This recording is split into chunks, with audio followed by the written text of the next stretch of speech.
Welcome back to our Lions Walk. It's episode 19, and the Thickos are here to have their say over what Neil Harris had to say about that Coventry results. We're also talking about when Tanganga doesn't play, what just happens to Millwall. We're talking, of course, set pieces, because that's what the football world's gone crazy for, and just who are the best fans that have visited the New Den this year. Charlie, Callum are here, and we've got Tony as well. Welcome to our Lions Walk. No one likes us! No one likes us! No one likes us! We don't care! We are Millwall! Super Millwall!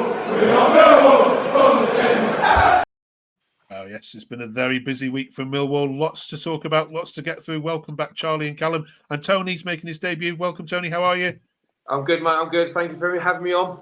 Brilliant. Let's get straight into it. First of all, we must mention and give our full respects, of course, to the late, great John Docherty, who was honoured at the game against Coventry. Si says he was an amazing man with an amazing squad. This was the man. This was the group of players who have given me an absolute favourite childhood memory. Thank you to all of them. Now let's name the away end, the John Docherty stand. Tony, you were a very small child when John took Millwall up to the top flight, and Charlie and Callum weren't even have a thought about. But you'll all know the name John Docherty. One of Millwall's best ever managers for you, Tony. Well, he's the only manager to take us into the top flight of football. So huge respect, and I thought it was great to him and his family. Absolutely well said. That leads us on, Charlie, to the current manager, and never ever seen a fan base so irate on social media as I have this week. Let's jump straight into that debate, shall we? SW Lion says Harris is Millwall. You have a go or dig him out, and he'll have a go back. It's the Millwall way. I've got no issue with what he says. We certainly do have some thickos following us. Some of the nonsense we've all heard over the years certainly backs that up. Charlie, first of all, let's clarify. He was in the room of journalists when he said this comments. Was he definitely referring to journalists? Was he referring to fans, or just the general wider people that talk about Millwall, like us?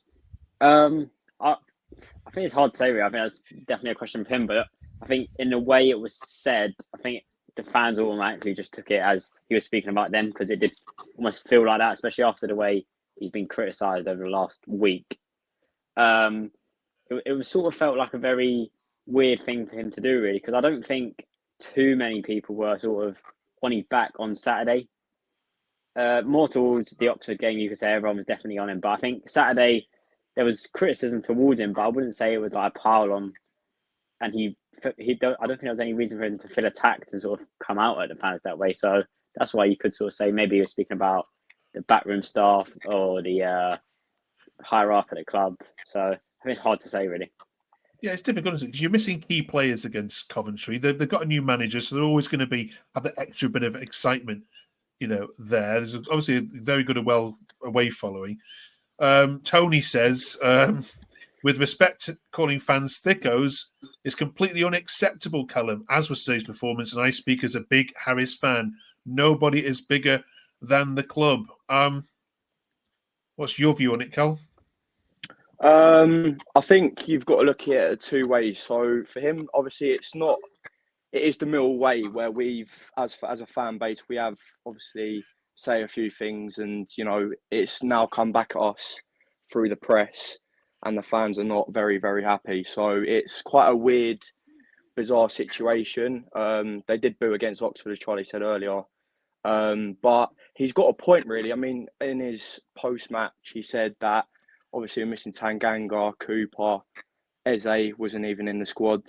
So when you have the three best players in your team gone, it's quite, it's just we're not going to win the game regardless. I mean, the team that he put out on Saturday, I knew from when I looked at the team, I think it's going to be a tough game to get anything out of it. So Coventry have got a top six side, in my opinion. I think they're very good.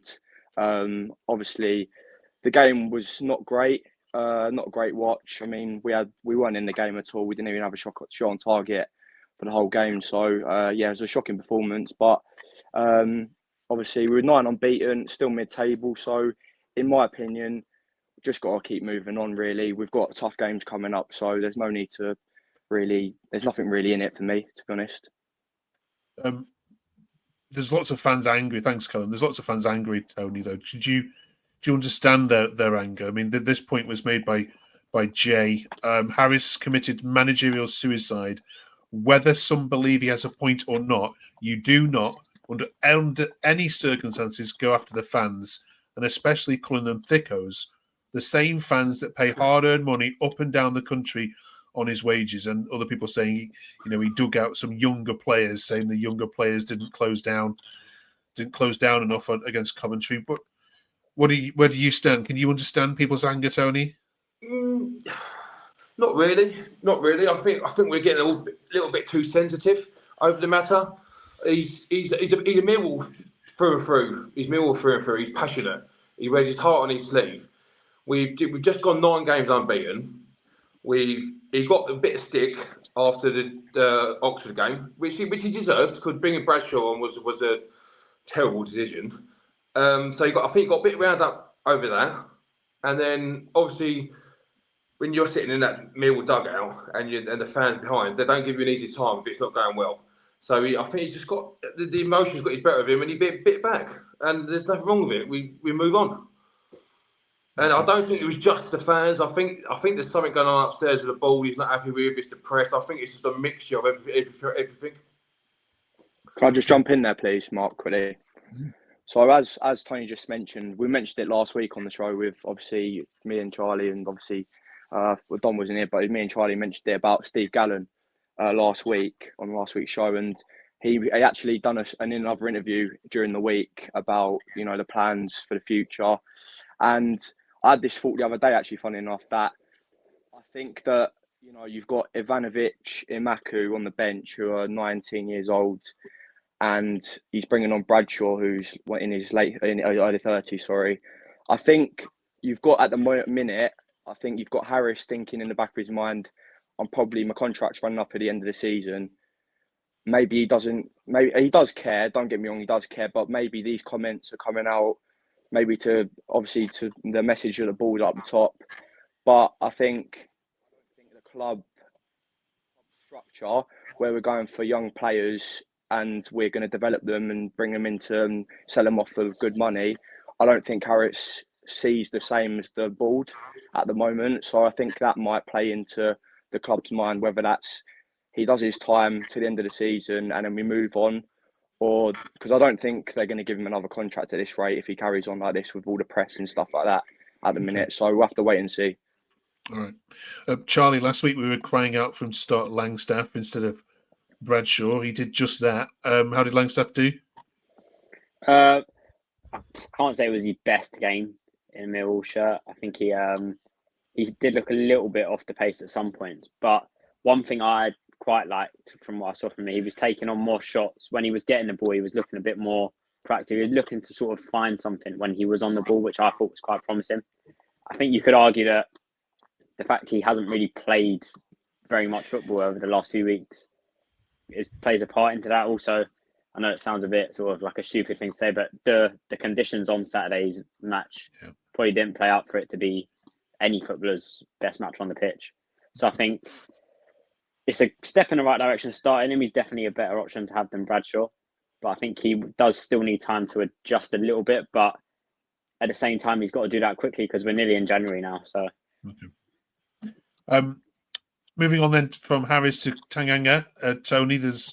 We saw what the effects of missing Tanganga were at the start of the season when he was suspended, and you considered all them goals, and missing again, of course. PHNK says we are absolutely nothing without Tanganga, an essay. I'll come back to that point in a minute. Dorian says Harris needs to put his ego aside and play Imaku more. He literally proved himself at this level this time last year. I want to get your views, first of all, on Tanganga. You seem to miss something in that defence when he's not playing. Does it just highlight for you just how good of a player he is when you can't call on him?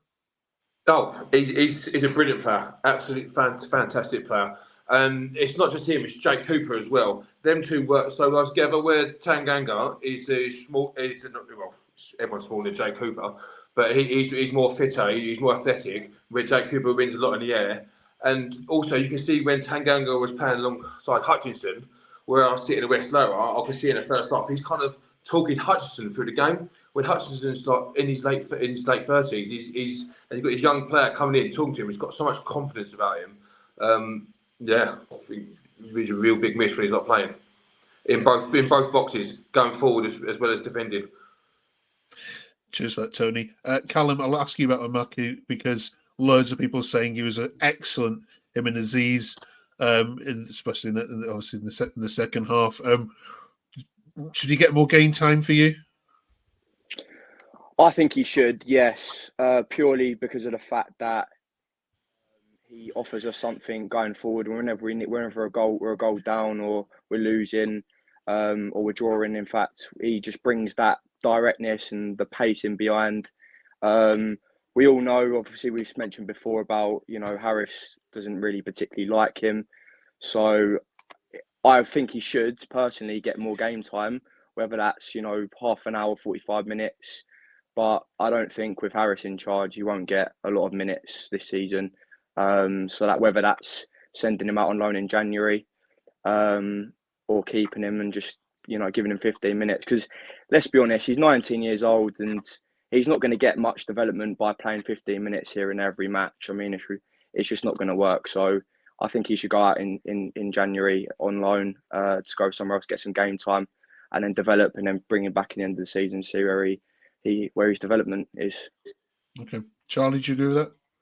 Yeah, I think as Callum said, I do think Amaku is good enough to definitely at least make an impact in our games. Not necessarily start week in, week out, but have the odd game where he's playing 60 minutes or even a 90, just to get his development going. But I don't think he's going to get that under Harris. So I think there was talks of him going on loan actually in the summer.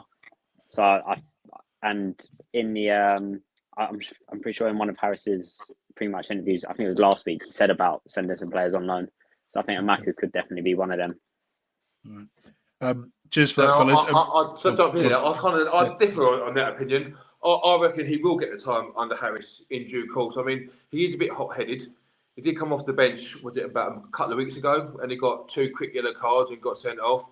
He's trying too hard to please, but when he comes on, he's making a difference. And the way he just breezes past players and gets us up the pitch quite well. It's only a matter of time before Harris hasn't got a choice but to pick him. A bit like with Essay, and he just played himself into the team. And I think if he stays rather than going out on loan and keeps knocking on Neil Harris's door, I think he will get more opportunities and he will prove himself. Brilliant. Good shout, Tony.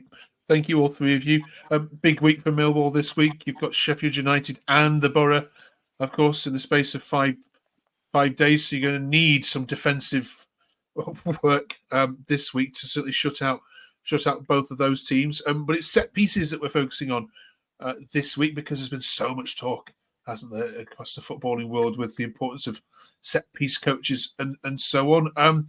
Callum, if we have a look at the set piece table, there'll be kind of no surprise, I'm sure, to you to see your lads right at the top there, just behind Derby. Not quite the set piece kings of the Championship, but what is it about the way that you play that means that you are one of the threats in this league when it comes to set pieces?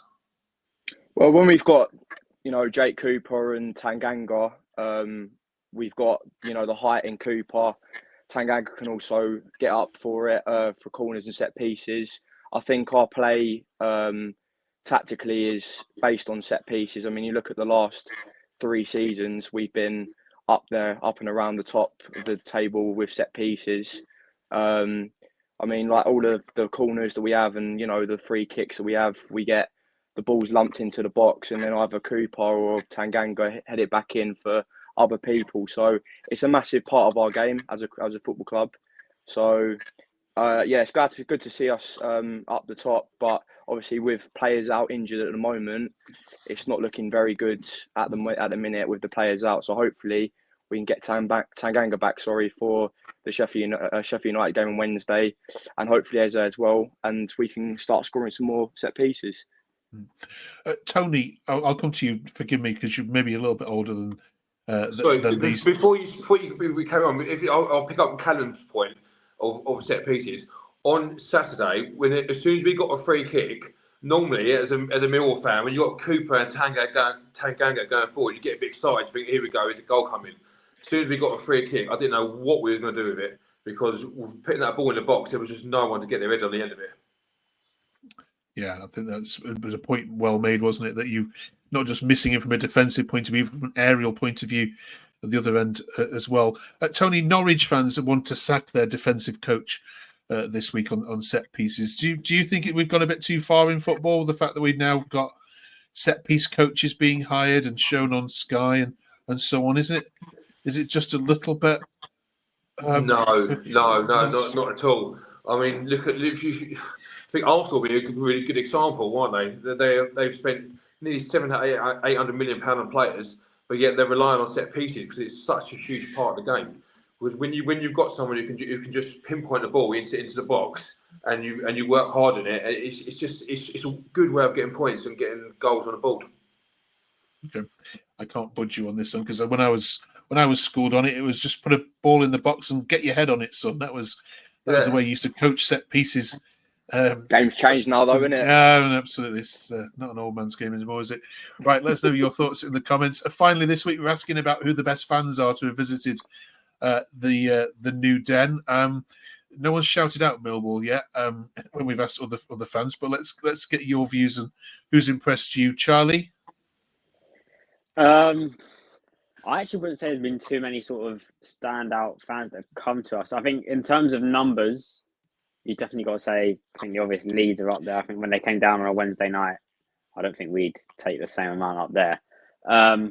So I think they've got to be up there. And I'd also go, I think Coventry on Saturday as well, coming down with all the trouble with all the storms and everything, and they've sold out the away end, so I think they're definitely up there as well. Okay. Did you give Mr. Lampard a nice reception? As nice as Mill gets. Yeah, okay. Tony? Do you know what? I've been racking my brains about that one. I think it's a pretty hard one. Obviously, I thought Coventry were pretty quiet on Saturday. Sunderland, they come down in the numbers, and they were quite loud during the game until the 90th minute. But yeah, that was Sunderland were good fans. Okay, created a good atmosphere. Yeah, I agree with the boys. I think Leeds and Sunderland, but I've got to mention Plymouth as well. Even though they weren't that loud, but it was on a Tuesday night and they brought down quite a few fans. So I'd have to put in Plymouth in there as well. All right, brilliant. Thank you all very much. It's season of goodwill, so that's why we're asking it this week. Enjoy the games this week. Some big ones, as we mentioned. We'll review both the Borough game and the Sheffield United game on next week's episode of Where Lions Walk. Thank you very much, Tony. Great to chat with you this week. Thank you, Charlie. Thank you, Callum. Thank you very much for watching. Just drop that finger on that subscribe button just before you go. We'd really appreciate it. Help us to grow this into along with the other great Millwall podcasts that are out there, into another one that you can join and listen to for 20 minutes a week. Really appreciate it. Thank you very much, fellas. Enjoy your football this week. Thank you very much.